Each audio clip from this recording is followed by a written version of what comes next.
Hello guys.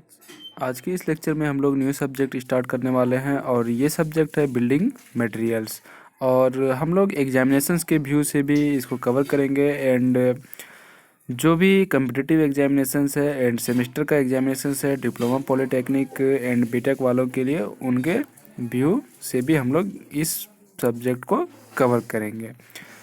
तो चलिए हम लोग स्टार्ट करते हैं आज के इस लेक्चर में। सबसे पहले हम लोग इंट्रोडक्शन करेंगे और इसके बाद तब फिर हम लोग classification of rocks and stones.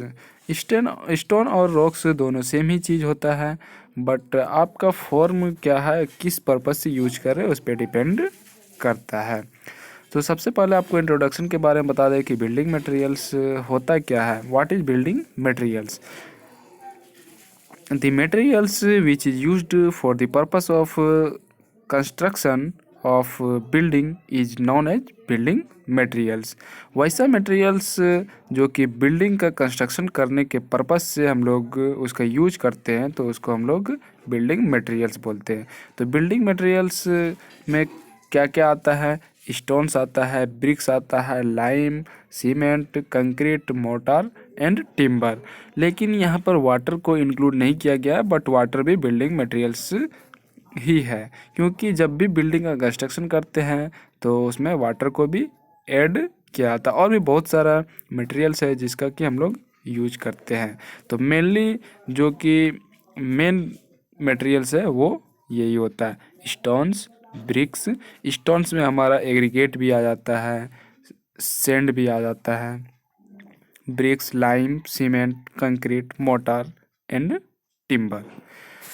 तो आपको समझ में आ गया होगा कि बिल्डिंग मटेरियल्स क्या होता है। वैसा मटेरियल जिसको हम लोग, एक बार फिर से बताते हैं, वैसा मटेरियल जिसको हम लोग बिल्डिंग में या बिल्डिंग का कंस्ट्रक्शन करने के पर्पस से यूज करते हैं, उसको हम लोग बिल्डिंग मटेरियल्स बोलते हैं।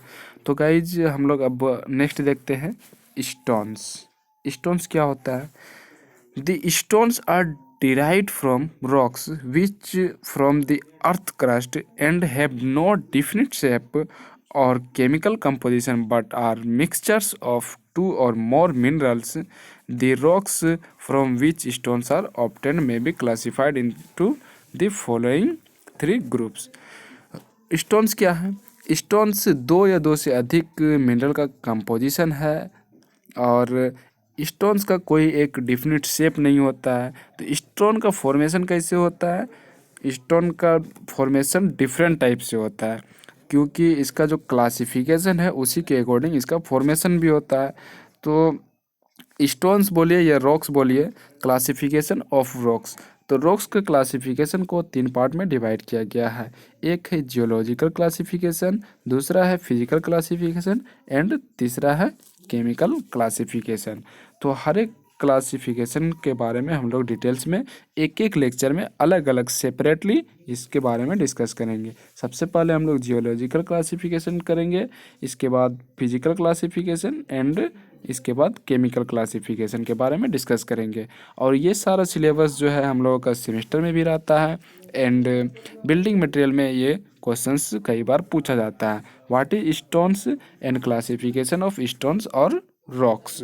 तो आपको समझ में आ गया होगा कि स्टोन्स जो है वो एक इनडिफिनिट शेप रहता है और इसका जो फॉर्मेशन होता है वो टू और मोर देन टू मिनरल्स के मिक्सचर से होता है और ये एक केमिकल कंपोजिशन है स्टोन्स। तो फ्रेंड्स चलिए अब हम लोग जो बात करेंगे वो क्लासिफिकेशन। तो geological classification, physical classification and chemical classification को अलग अलग डिवाइड क्यों किया गया है? क्योंकि रॉक्स का जो फॉर्मेशन होता है वो अलग अलग तरीके से होता है, इसीलिए जो रॉक्स का क्लासिफिकेशन किया गया है उसके प्रॉपर्टीज़ के बेसिस पे किया गया है, जिसके बारे में हम लोग अलग अलग लेक्चर में इसके बारे में डिस्कस करेंगे। तो गाइज आज के लेक्चर में इतना ही, फिर नेक्स्ट लेक्चर में मिलते हैं, तब तक के लिए बाय।